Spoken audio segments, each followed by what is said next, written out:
light. "Get them yourselves, you lazy loon," retorted the Lady Opossum.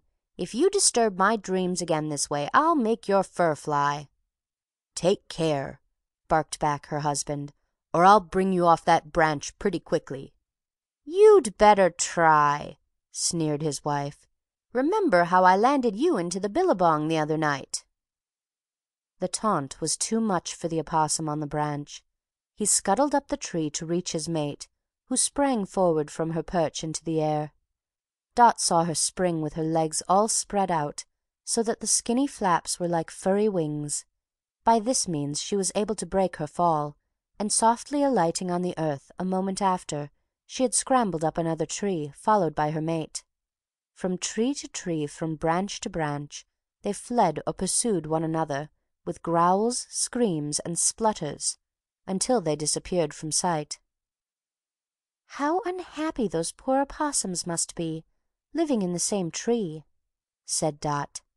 "Why don't they live in different trees?" "They wouldn't be happy," observed the Koala. "They are so fond of one another." "Then why do they quarrel?" asked Dot. "Because they live in the same tree, of course," said the Koala.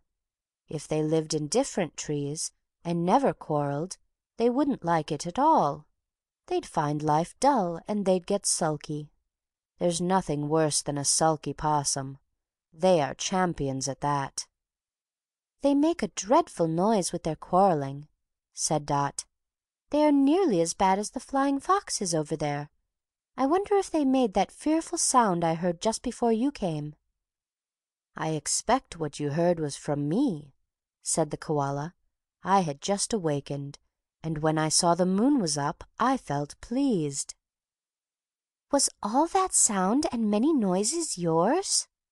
asked Dot with astonishment, as she regarded the shaggy little animal on the tree trunk. The Koala smiled modestly. "Yes," it said, "when I'm pleased there is no creature in the bush can make such a noise, or so many different noises at once. I waken everyone for a quarter of a mile round. You wouldn't think it to see me as I am, would you?"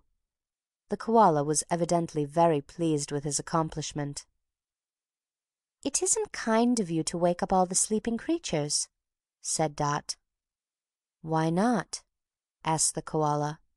"You are a night creature, I suppose, or you wouldn't be awake now. Well, don't you think it's unfair the way everything is arranged for the day creatures?" "But then," said Dot, "there are so many more day creatures." "That doesn't make any difference," observed the Koala. "But it does," said Dot. "How?" asked the native bear. "Because if you had the day, it wouldn't be any good to you, and if they had the night, it wouldn't be any good to them. So your night couldn't be their day, and their day couldn't be your night." "You make my head feel empty," said the Koala. "But you'd think differently if a flock of kookaburras settled on your tree and guffawed idiotically when you wanted to sleep." "As you don't like being waked yourself, why do you wake others, then?" asked Dot. "Because this is a free country," said the Koala, while Dot was trying to understand why the Koala's reason should suffice for one animal making another's life uncomfortable. She was rejoiced to see the Kangaroo bound into sight. She forgot all about the Koala and rushed forward to meet it. End of Chapter 6.